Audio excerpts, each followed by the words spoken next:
우리 다 같이 사도신경으로 우리의 신앙을 고백하겠습니다. 나는 전능하신 아버지 하나님 천지의 창조주를 믿습니다. 나는 그의 유일하신 아들 우리 주 예수 그리스도를 믿습니다. 그는 성령으로 잉태되어 동정녀 마리아에게서 나시고 본디오 빌라도에게 고난을 받아 십자가에 못 박혀 죽으시고 장사된 지 사흘 만에 죽은 자 가운데서 다시 살아나셨으며 하늘에 오르시어 전능하신 아버지 하나님 우편에 앉아 계시다가 거기로부터 살아있는 자와 죽은 자를 심판하러 오십니다. 나는 성령을 믿으며 거룩한 공교회와 성도의 교제와 죄를 용서받는 것과 몸의 부활과 영생을 믿습니다. 아멘. 찬송가 300장 찬양 드리겠습니다.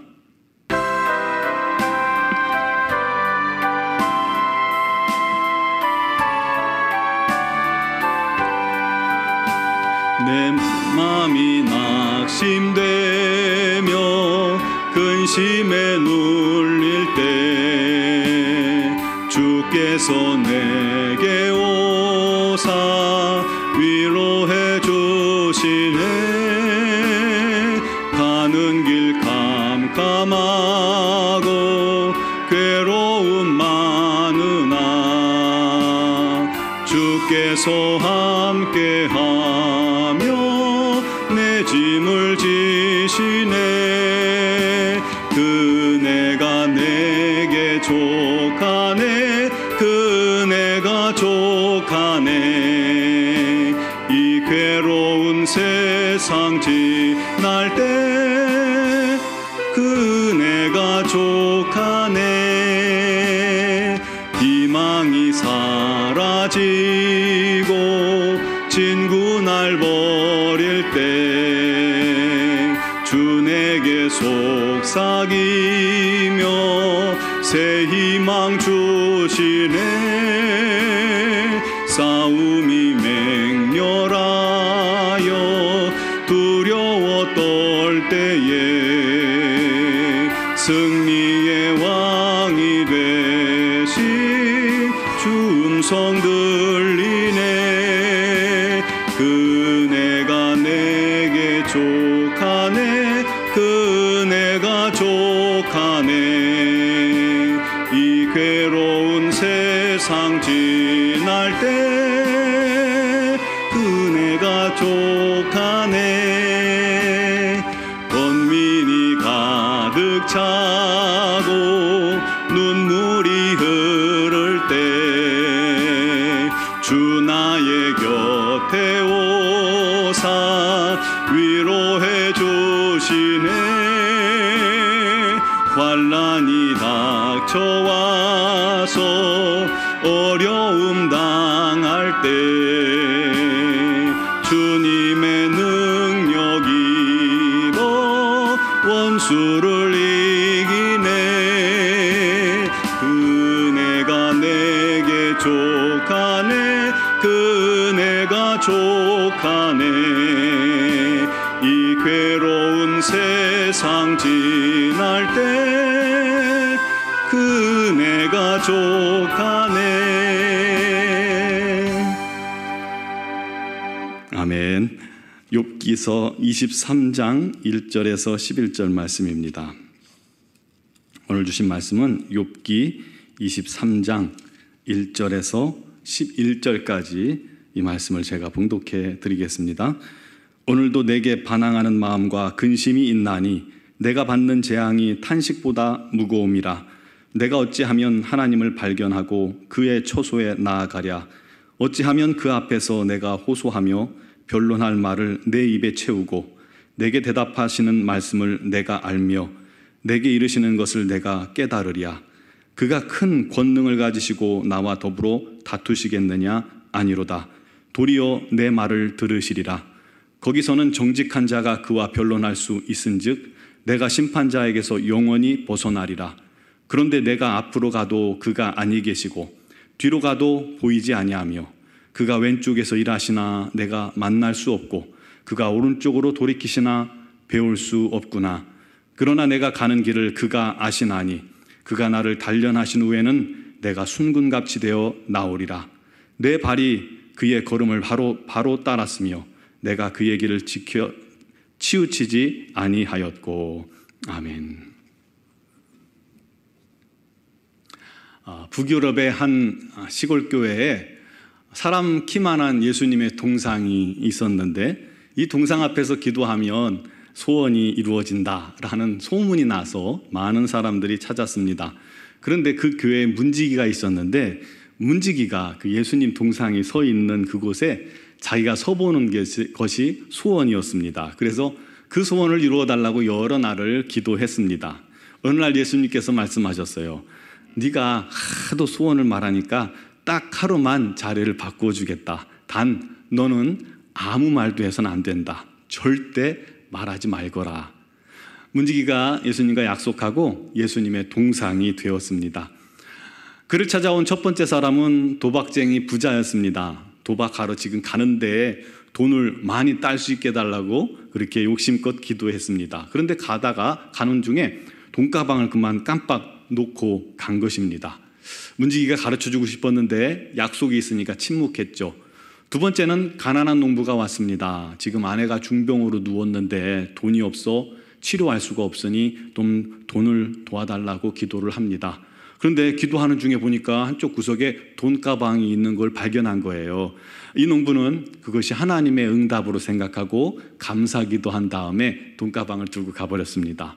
세 번째는 배를 타고 먼 바다로 나가는 청년이 왔습니다. 안전을 위해 기도했습니다. 그런데 그가 기도하는 중에 문이 벌컥 열리더니 그 부자가 들어온 겁니다. 그리고는 돈가방이 없자 청년의 멱살을 부여잡고 돈을 내오느라고 소리를 지릅니다. 청년이 무슨 말이냐고 자는 모른다고 하자 경찰서로 가자고 끌고 갑니다. 그때 청년은 내가 지금 안 가면 배를 탈 수가 없다고, 배를 놓친다고 거부를 하게 되는 겁니다. 그 모습을 지켜보던 문지기가 도저히 참을 수가 없어서 말을 하고 말았습니다. 결국 청년은 배를 타러 가게 되었고, 부자는 돈가방을 찾게 되었고, 가난한 농부의 아내는 죽음을 맞게 됩니다. 그때 예수님께서 이 문지기에게 노하셨습니다. 그리고 말씀하셨습니다. 야, 너는 왜 약속을 지키지 않냐? 내려와라. 문지기는 아유 죄송합니다만 그렇게 화내실 정도로 나쁜 일을 하진 않았습니다. 저는 상황을 바로잡고 평화를 이루었을 뿐입니다. 그때 예수님께서 말씀하셨습니다. 네가 침묵했더라면 더 좋았을 거다. 부자의 돈은 어차피 도박장에서 다 날릴 돈이라 그 돈이 농부에게 갔더라면 농부의 아내는 살 수 있었을 것이고, 청년이 그때 배를 못 탔더라면 청년도 살 수 있었을 텐데 배를 타는 바람에 배가 바다에서 침몰해 죽었느니라. 내가 침묵으로 일하는 이유를 네가 알겠느냐? 사람들은 하나님의 침묵을 못 견뎌합니다. 그런데 하나님은 침묵 가운데 계실 때가 참 많습니다. 중요한 것은요, 침묵 중에도 하나님은 일하고 계신다는 것입니다. 예수께서 십자가에 죽으실 때도 우리 하나님 아버지께서는 그 모습을 지켜보시면서도 침묵하셨습니다. 하지만 그로 인해서 온 인류가 구원 얻게 된 것입니다. 오늘 본문은 욥이 엘리바스가 세 번째 변론한 것에 대해서 또 답변하는 그런 내용입니다. 이 욥의 친구들은 앞에서도 말씀드렸다시피 욥이 고난받는 것이 욥의 죄 때문이라고 주장하는 겁니다. 그래서 욥이 너무 마음과 몸이 아픕니다. 몸도 아프고 마음도 아픕니다. 진정 힘들고 답답하게 하는 것은 이 친구들이었죠. 그런데 또 다른 그런 답답함과 힘든 게 있었어요. 그게 뭐냐면 우리 하나님의 침묵입니다. 그래서 탄식하듯이 오늘도 말씀합니다. 오늘도 내게 반항하는 마음과 근심이 있나니 내가 받는 재앙이 탄식보다 무거움이라. 욥 자신이 하나님께 반항하며 내뱉는 말은 자기가 당하는 재앙에 비하면 아무것도 아니라는 그런 하소연입니다. 욥은 하나님께서 자신의 말을 좀 들어주시고 자신의 편이 되어주실 것이라고 생각했습니다. 그래서 하나님을 찾기 위해 앞으로도 가보고 또 뒤로도 가보지만 하나님이 도대체 보이지가 않으시는 거예요. 또 하나님께서 왼쪽에서 일하시는 것 같다 왼쪽으로 가봤지만 그곳에도 안 계시고, 오른쪽으로 가봤지만 오른쪽에서도 하나님을 뵐 수가 없었다는 것이죠.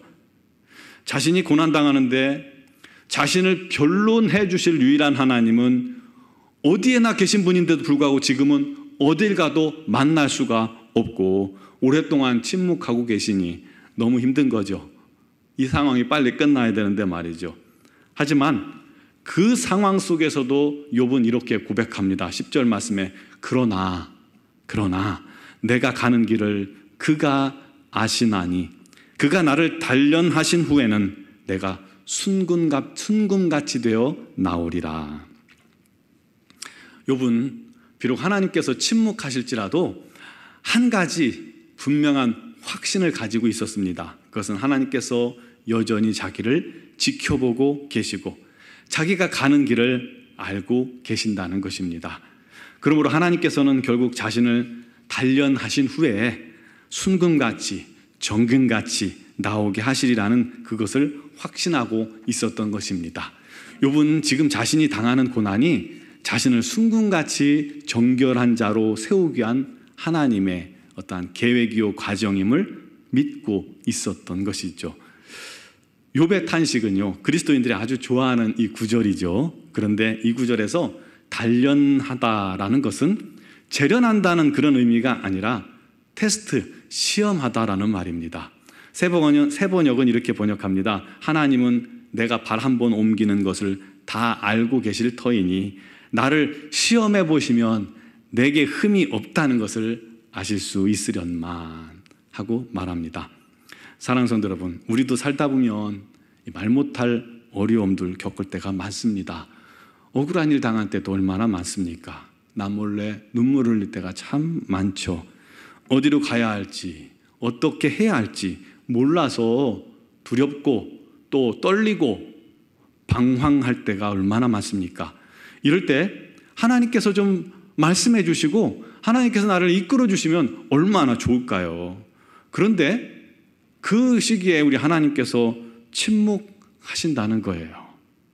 여러분, 그럴지라도 우린 하나님의 사랑과 인도하심을 믿어야 할 줄 기억하시기 바랍니다. 주께서 우리를 단련하시는 과정이며 이때를 지나면 우리가 정금같이 거룩하게 또 진실하게 더 정직하게 더 담대하게 더 신령하게 주님 앞에 서게 될 것입니다. 그걸 믿으시기 바랍니다. 오늘도 주님의 응답이 없다고 낙심 마시고 침묵하신다고 한탄하지 마시고 침묵마저도 우리를 선한 길로 인도하고 계시는 과정이라는 사실을 믿으시기 바랍니다. 그것을 믿는 믿음으로 우리 하나님께 오히려 어려움 속에 감사하고 이 힘든 고통을 우리 하나님께 영광 돌리고 찬양하면 우리 주님께서 그 모습을 기억하시고 기뻐하시고 어느 순간 주님의 놀라운 역사하심으로 인도하심으로 충만케 주실 것입니다. 그런 은혜와 기쁨이 저와 여러분들에게 넘치시기를 주님의 이름으로 축원합니다. 기도드리겠습니다. 사랑하시는 아버지 하나님, 우리 하나님께서는 결단코 우리를 떠나지 않으시고 또 침묵하시는 그 시간에도 우리를 돌보시고 보호하시고 선한 길로 인도하심을 믿습니다. 아무리 힘들고 어려워도 우리 하나님께 범죄하지 아니하게 해주시고 믿음 지키게 해주시고 우리 하나님만 의지하게 하시고 기도를 쉬지 않게 하여 주시옵소서. 주님 앞에 더욱더 신실하게 설 수 있는 하나님의 자녀들이 다 되게 하여 주시옵소서. 오늘도 삶 속에 여러 가지 어려움을 만나고 힘든 일을 만날 때 우리 하나님께 간구하면 우리 하나님께서 응답하여 주실 줄 믿습니다. 역사하시고 인도하여 주시고 혹시 우리 하나님의 침묵을 만난 자라 할지라도 주님의 신실하심을 온전히 믿고 기대하며 더 기도할 수 있게 하여 주시옵소서. 합력하여 선을 이루시는 우리 주님의 손길이 우리를 인도하실 줄 믿습니다. 오늘도 질병으로 고통당하는 지체들, 또 사고로 당해서 어려움 당하는 지체들, 여러 가지 어려움 당하는 지체들을 주님께서 찾아가 주시고 만나 주시고 위로하시고 세임 주시고 능히 이기게 하여 주시옵고 믿음의 믿음을 더하여 주시옵소서. 미얀마 양군 한인중앙교회를 기억하시며 김은경 범한균 선교사님과 또 합력하시는 이선희 양은순 선교사님과 또 모든 파송된 선교사님들을 안전하게 보호하여 주시옵고 그들이 모든 사역 위에 성령의 기름 부음이 넘치게 하시며 생명 얻는 구원이 날마다 그 땅에 넘치게 하소서. 이곳 노원중앙교회에도 우리 하나님의 풍성한 은혜와 사랑이 가득하여서 수많은 영혼들이 우리 노원중앙교회를 통해서 예수 믿고 구원받고 하나님의 자녀가 된 기쁨으로 충만케 하여 주시옵소서. 감사하오며 예수님의 이름으로 기도드리옵나이다. 아멘.